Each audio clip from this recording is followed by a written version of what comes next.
Chapter 2, Plotting a Mystery, the Soho Cholera Outbreak, 1854. Sarah, wake up, the baby's crying.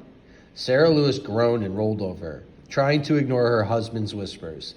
It felt as if she'd only just closed her eyes. How could the baby be awake already? She squinted at the light streaming through her thin curtains and listened up to the city waking up. Here in London's crowded Soho district, in the heart of the world's biggest city, the noise never entirely went away, even at night, but it did quiet down.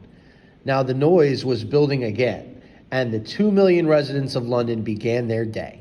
Sarah could hear the clatter of horses' hooves, the trundle of wagons and carriages rolling over cobbled streets, the shouts of vendors and beggars and newspaper boys. Cutting through it all was the ear-splitting jangle of a hopeful early morning organ grinder. Sarah yawned.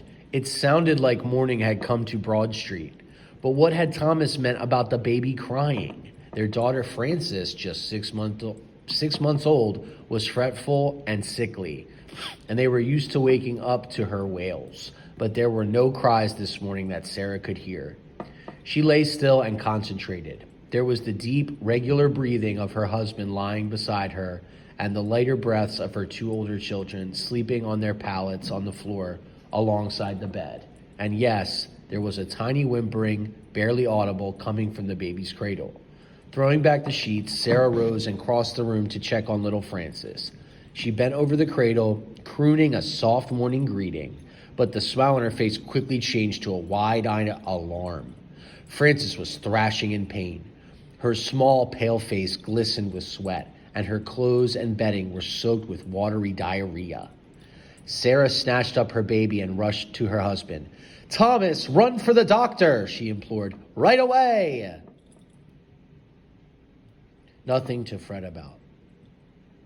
Dr. Rogers, when he arrived later that morning, calmed Sarah's fears. The baby was simply suffering from its summer diarrhea, he explained. It wasn't unusual for young children in hot weather. However, Frances would need careful nursing to bring her back to health. He recommended giving the baby a small spoonful of castor oil or syrup of rhubarb to expel the harmful illness, and a teaspoonful of brandy mixed with hot water to calm the baby's stomach. To ease the cramps that had her daughter curled in pain, Sarah could apply a mustard plaster made by mixing flour, water, and mustard powder to the baby's tummy. If that didn't work, she could send to the local chemist shop for laudanum. A few drops diluted in water would soon quiet little Frances. "Terrible smell in the streets today, isn't there?"